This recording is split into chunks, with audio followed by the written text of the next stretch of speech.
तर जवळपास कोल्हापूर जिल्ह्यातल्या 20% ऊसाच्या उत्पादनावर त्याचा परिणाम होणार आहे। कारण 2-2 महिने जर का पाणी तुंबून राहिलं तर ऊस शेती होऊ शकत नाही। एवढ्या साऱ्या म्हणजे ज्यांची जमीन जाणार आहे ते तर बर्बाद होणार आहेच, पण ज्यांची जमीन जाणार नाही ते या महापुराच्या भरावामुळे महापुरामुळे बर्बाद होणार आहेत। त्यांना 8 महिन्याची पिकं घ्यावी लागणार आहेत। मग मला सांगा की हा शक्तीपीठ महामार्ग नेमका कुणाच्या फायद्याचा?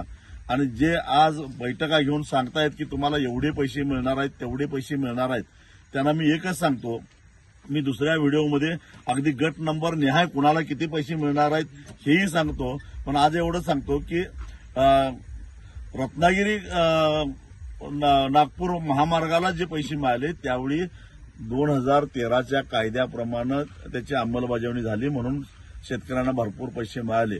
परंतु 2022 मध्ये जी दुरुस्ती झाली त्या दुरुस्तीनंतर सक्तीच्या भूसंपादनामुळे एकतर तुम्हाला नकार देता येणारच नाही, पोलीस बंदोबस्तामध्ये तुमची जमीन ताब्यात घेतली जाईल आणि जी काही चौपट म्हटली जाते हा हायवेच्या बाजूला रेडिएटर जास्त असतो आणि आतल्या बाजूला जमिनीची किंमत शासकीय मूल्यांकन कमी होतं, त्याच्या चौपट केला आणि त्यातनं 20% कपात केली तर आज जो बाजारभाव आहे त्या बाजारभावाच्या आसपास सुद्धा ती किंमत जात नाही।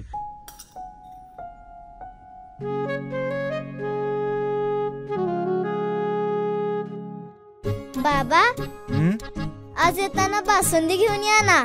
अगं कालच आपण आईचा वाढदिवस होता म्हणून आणली होती ना। ऐकलं, गोकुळची बासुंदी पुन्हा खावीशी वाटतेय। खरं सांगू, मलाही खावीशी वाटतेय।